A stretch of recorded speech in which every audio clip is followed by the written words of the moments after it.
Well, Bennett Kessler filed this story on the Mammoth Town Council. Well, Bob, the Mammoth Town Council did it again. They delayed making a decision on just how they will go forward to select a permanent town manager. When they met last Wednesday, the council discussion on this started out with Councilman Matthew Lehman. He said he would be comfortable having the interim town manager, Dan Holler, stay on board. Holler has made it clear that he would like the permanent manager job. Lehman also said he did not think it was clear what value the council would get out of hiring a consultant to recruit a permanent town manager. Councilman Michael Raimondo agreed. He was not supportive of spending money that has been estimated at $26,000 to hire a recruiter. He said, if anything, he thought it would be appropriate to delay taking any action. Councilman John Eastman said he did not support spending money for a consultant. He said the council could defer everything until after the council election in June, but he said that would be quite a delay and that the need for stability in the community required dealing with this permanent town manager position. Councilwoman Jo Bacon said, quote, the timing is lousy. I still think we owe it to the town and the community, she said, to see what's out there. She said a recruitment process was necessary or it would be, quote, kind of like choosing your first boyfriend. I would like to see a process done, she said. Well, Mayor Rick Wood said his thoughts were kind of along the lines of Michael Raimondo in terms of deferring this issue to the first meeting in February. He made the motion, and Raimondo seconded it. It was a unanimous vote. The council will deal with this subject again at their first meeting in February. Bob, back to you. Well, thank you, Bennett. And Bennett also filed this story. The Franchise Tax Board announced it is holding more than $16 million in returned state income tax refunds.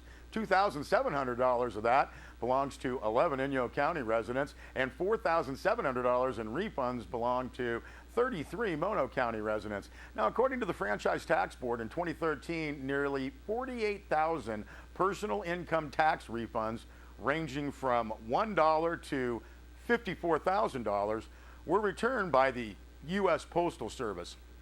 The vast majority of refunds, nearly 45,000, are for $1,000 or less. Taxpayers who moved or failed to update their addresses are the main reason refunds are returned.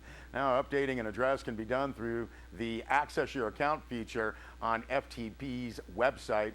FTB reissues returned refunds automatically once a new address is received. Now, said John Barrett with the Franchise Tax Board, quote, direct deposit is the way to go to avoid this problem, but if you're owed a refund, as soon as you update your address, we'll reissue that check, end quote.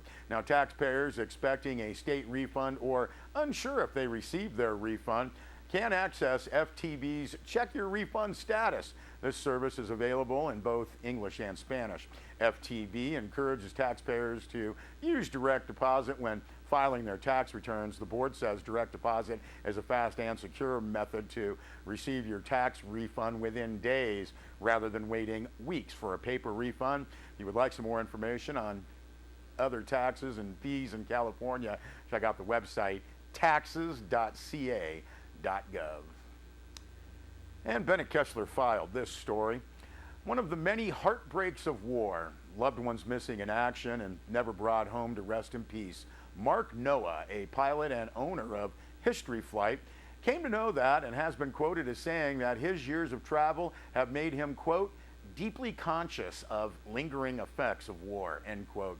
Now, when he learned that more than 500 Marines were still missing on the island of Tarawa, Noah went to work. He engaged former Mammoth Police Sergeant Paul Dostie and his cadaver dog Buster to help find the remains of the Marines. They plan to return to Tarawa later this month for more work.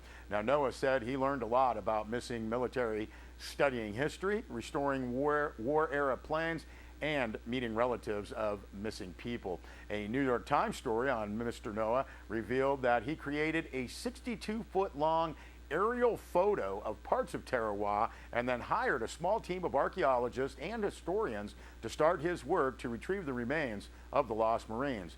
Asked about Dosty and Buster's help, Noah said they have done, quote, a great job, end quote, on Tarawa and in several European locations.